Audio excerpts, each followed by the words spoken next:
तुम्हाला माहिती आहे आज आपण काय बनवणार आहे? मटर पनीर मसाला. चला तर आपण रेसिपी स्टार्ट करूयात.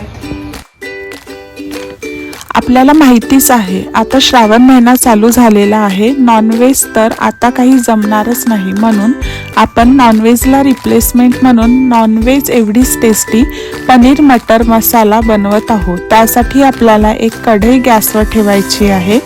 त्यात 3 ते 4 टेबलस्पून तेल ॲड करायचं. तेल गरम झालं की त्यामध्ये हळद आणि थोडंसं मीठ घालायचं. त्यानंतर पनीर ब्राऊन होतपर्यंत तळायचे. हळद आपण पनीर पातेल्याला चिटकावे नाही म्हणून ॲड केलं. त्यानंतर ब्राऊन झालेले पनीर एका परातीत म्हणजेच प्लेटमध्ये काढून घ्यायचे. पनीर काढून झाल्यावर त्याच कढईमध्ये 2 ते 3 टेबलस्पून तेल ॲड करायचं. त्यानंतर जिरे आणि मोहरी आणि बारीक कट केलेले कांदे टाकायचे. फुल गॅस 1 ते 2 मिनिट झाले की गॅस मीडियम आचेवर करायचं. त्यानंतर तिथे आलं लसूण पेस्ट आणि कोथिंबिरीचं पेस्ट ॲड करायचं. मी खडा मसाला नाही टाकला कारण आमच्या यांना कमी मसाल्याची भाजी आवडते. तुम्हाला हवं असल्यास तुम्ही थोडा काळा मसाला ॲड करू शकता. मसाला व्यवस्थित मिक्स करून झालं त्यानंतर तिथे हळद, जिरेपूड, काळा मसाला, धनेपूड, तिखट आणि चवीनुसार मीठ टाकायचं. ते व्यवस्थित मिक्स करून झालं की त्यामध्ये 2 टोमॅटोची प्युरी ॲड करायची.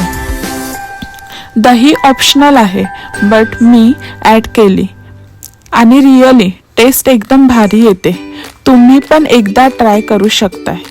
ते व्यवस्थित मिक्स करून झालं की 10 मिनिट मंद आचेवर होऊ द्यायचं. तेल सुटायला लागला की त्यात थोडं मटर आणि फ्राय केलेले पनीर ॲड करायचं. एका साईडला पाणी गरम करायला ठेवायचं.